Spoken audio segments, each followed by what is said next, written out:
Ka 13 vjeç që Arjeta Islami është pjesë e organizatës të Ideas Partnership në fushë Kosovë. Sot ajo është koordinatore e qendrës, duke punuar çdo ditë me kolegë dhe përfituesin nga komunitete të ndryshme pakicë, kryesisht rom, egjiptiane ashkali. Si pjesëtare e këtij komuniteti të fundit, Islami thotë se puna në organizat i ka ofruar jo vetëm mundësi profesionale, por edhe përvoja që ka ndihmuar në ndërtimin e urave mes të gjitha etnive. Me ardhmë me punu në tip është për ime një emocion shumë i mirë, për shkak se përveç punës që na i ndihmojmë komuniteteve dhe njerëzve që kanë nevojë, edhe brenda me kolegët e kemi një bashkëpunim shumë të mirë edhe një përkuptim shumë të mirë. Dhe me thonë, çdo herë bashkëpunojmë edhe i dalim ndihmat ku ka nevojë njëri tjetri. Me kolegët nuk është që kemi ndaj sfidë, ose edhe nëse i kemi, domethënë e zgjidhim, mundohemi që me ndihmu njëri tjetrin që tash më herët edhe me gjetë një zgjidhje për sfidën. Pa marrë parasysh sfidat cilat dalin, do të thotë kur ti ke synim për me ndihmu dikujt, asnjëherë nuk e sheh cilet komunitet ose një paragjykim për dikë tjetër. Do të thonë çdo herë duhet me pas primar punën, përgjegjësitë cilat i merr, edhe me kry përgjegjësinë edhe me ndalë ndihmë personave cilat kanë nevojë. Do të thonë nuk është me rëndësi cilit komuniteti takon ose çfarë pozite ka varësisht prej komunitetit.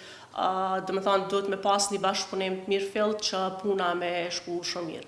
Të njëjtën përvojë ndan edhe bashkëkombasi i saj, Hysni Hasani, që si koordinator në këtë qendër thotë se puna me kolegë nga komunitete të ndryshme karakterizohet nga komunikimi i vazhdueshëm. Përtej dallimeve, qëllimi i përbashkët për të ardhur në ndihmë njerëzve ka krijuar një gjuhë të përbashkët mes tyre. Bashkëpunimi është shumë i mirë. Tregove që i punëtori parë që jam këtu se 15 vite, edhe ka pas shumë punëtor tjerë tipit, për shembull që ka pas për komunitete të ndryshme, por bashkëpunimi është i mirë shumë, komunikojmë shumë mirë, edhe është për sfida, probleme bashkë, sikur tash që jemi për shembull në takim, edhe diskutojmë se mënyra se çish më zgjidh ai problem ose në ndryshme që kemi projekte. Tu po përvojat tona ndryshme, nevojat e njëjta, për shembull qëllimet e njëjta që për me ndihmu, edhe kemi osur gjuhë përbashkët për ndihmën e komuniteteve këtu. Ky bashkëpunim reflektohet edhe në aktivitetet e përditshme të organizatës, ku të rinj nga komunitetet të ndryshme angazhohen në mbështetjen e fëmijëve dhe nxënësve.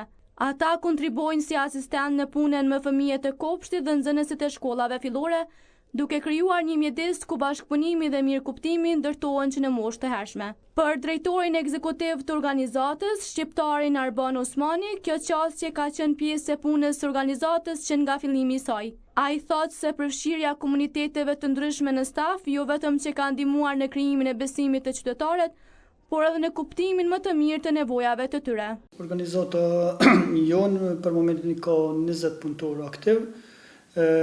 Dikon 45% e stafit janë prej komuniteteve, pra përveç komunitetit shqiptar, ka komunitete ashkali, egjiptiane, rom, e kështu me radhë. Pra jena mundu me pas një gjithë përfshirje të gjitha komuniteteve, për arsye se edhe puna që bëhet këtu në qendrat tona është kryesisht me këto komunitete. Dhe kjo për arsyen se qytetarët e komuniteteve, stafi që i kemi prej komuniteteve, i di nevojat, kërkesat edhe çka do që ata vinë më mirë se gjithë tjerë, po ashtu përmes tyre kanë krijuar një farë adresa, një farë besimi më të mirë, edhe kështu kemi vazhduar me funksionin që sa vite. Bashkëpunimi me staf, sidomos është shumë i mirë, normalisht në seancat e përgjithësive dhe të punës që kemi të përditshme, bashkëpunimi është i mirë, po kjo ka ndikuar shumë më mirë edhe në krijimin e bashkëpunimit dhe punës edhe me përfituesit tonë që i kemi atë komunitete të ndryshme. Por gjithë kjo histori suksesi nuk nisi me një projekt apo strategji të planifikuar. Bashkë themeluesja e organizatës që u themelua me 2009, Elizabeth Going, thotë se momenti vendimtar për misionin e saj ndodhi 2 vite më pas nga një takim i rastësishëm me një vajzë 9 vjeçare nga komuniteti ashkali, e cila dëshironte të shkonte në shkollë, por nuk ishte pranuar.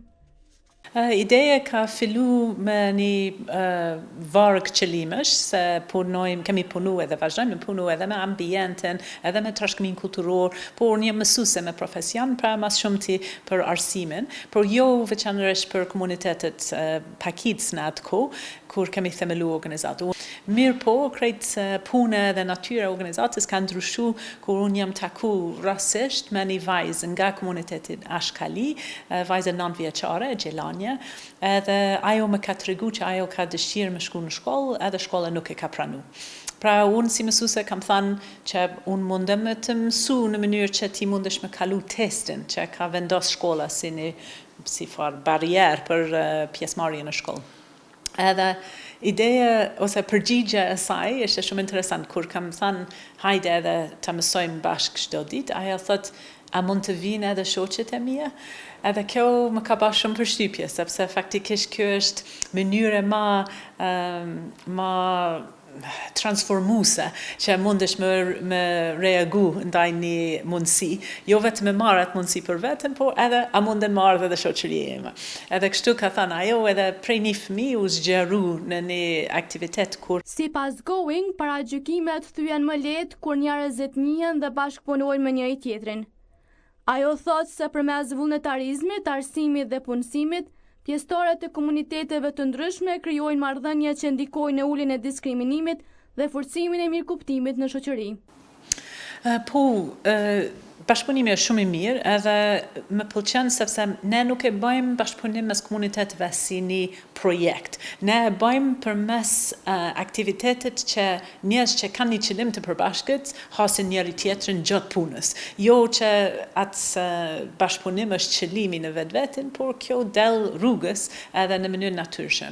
Edhe kjo vjen më shumë ti përmes vullnetarizmi, sepse kemi vullnetar të komuniteteve rom ashkali egjiptian që janë në këtë lagje edhe lagjet përreth qendër të tjera, po kemi edhe vullnetar që janë prej komunitetit shumic, edhe ata vullnetarët vinë në qendrët edhe shoqërohen mes vetë, rini me rini, ose një student që punon si vullnetar në qerdhe çdo javë, edhe ata kështu njohin me individët, jo me komunitet si një grup që është si diçka e huaj. Përveç programeve edukative për fëmijët, në qendër zhvillohen edhe aktivitete që mbledhin së bashku vajza, të rinj dhe familjen nga komunitete të ndryshme. Një prej iniciativave të veçanta është Free Shop, ku qytetarët dhurojnë veshmbathje, këpucë dhe artikuj të tjerë për familjet në nevojë. Përmes këtij modeli, ndihma shndërrohet në një formë konkrete solidariteti mes njerëzve nga komunitete të ndryshme. Edhe një shembull tjetër për si e bëjmë integrimin e komuniteteve të ndryshme është përmes Free Shop-ën, edhe kjo është diçka shumë konkret. Kur një familje, qoftë shqiptare, po çfarëdo tjetër, kanë do robët ose çantët e shkollës ose këpucët që nuk i vënë më, edhe janë në gjendje të mirë, ata na falen, na e ofrojmë në këtë Free Shop, edhe familjet që janë për një mend me nevojë vinë edhe mund të zgjedhin me dignitet, munden me përzgjedh çka është element ose artikull që i vënë për një mend. Edhe ata këpucët ecën bashkë me fëmijët deri bankën e shkollës. Edhe ne jemi shumë përkushtuar për me tregu donatorëve, ata që kanë zuru këto këpucët ose batanijet për bebët, sa më shumë e dërgojmë një foto. Përveç mbështetjes në arsim dhe aktiviteteve komunitare, organizata ofron edhe shërbime që lidhen me mirëqenien dhe shëndetin e familjeve. Çdo të shtunë, shqiptarja Mirnia Gojnovci zhvillon këshillime shëndetësore për gratë dhe vajzat nga komunitete të ndryshme në fushë Kosovë, duke trajtuar tema që lidhen me shëndetin e tyre dhe fëmijëve. Unë asnjëherë nuk kam pas problem.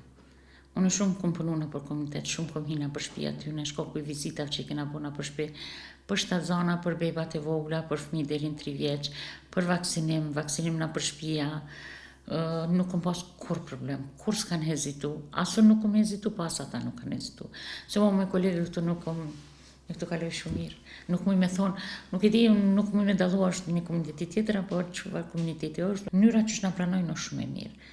Ata na pranojnë, i bojmë qatë vizit që kena për grunë, këshillimi me pa terapin që shka me marë, beba sa është e vogën, varet për moshës bebës, çfarë këshilla me dhonë. Organizata The Ideas Partnership mbështetet nga organizatat dhe fundacionet humanitare, por edhe nga agjencitë shtetërore zhvillimore. Kryesorët për tyre janë UNDP, UNICEF, UN Volunteers, Save the Children, The Rockefeller Brothers Foundation, si dhe ambasadat e Britanisë së Madhe, SBA-s, Finlandës dhe Austrisë. Atë e themeluan Elizabeth Going, Ardiana Rifaj dhe Robert Wilton, ndërsa e mbikëqyr një bardh po ashtu vendore ndërkombëtar.